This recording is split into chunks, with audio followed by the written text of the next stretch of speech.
Auto కార్మికులు ధైర్యాన్ని కోల్పోవద్దు. కేటీఆర్ హామీ మేరకు ప్రభుత్వం ఆటో కార్మికులకు అండగా నిలవాలని కేటీఆర్ డిమాండ్ చేశారు. 93 మంది ఆటో డ్రైవర్ల ఆత్మహత్యలకు ప్రభుత్వమే కారణమని ఆరోపించారు. ఆటో కార్మికులు ధైర్యాన్ని కోల్పోవద్దని, బీఆర్ఎస్ అండగా ఉంటుందని భరోసా ఇచ్చారు.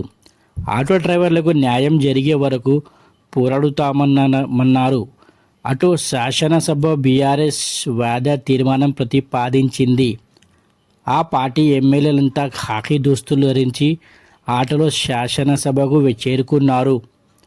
రేవంత్ ప్రభుత్వం ఆటో వాళ్లను పొట్ట కొట్టింది. బీఆర్ఎస్ ఎమ్మెల్యేలు అసెంబ్లీ సమావేశాలకు ఆటోలో వెళ్లారు. కుకట్పల్లి ఎమ్మెల్యే మాధారావు కృష్ణారావు, ఈయనతో ఎమ్మెల్యే పద్మారావు, వేముల ప్రశాంత్ రెడ్డి, లక్ష్మారెడ్డి ఉన్నారు.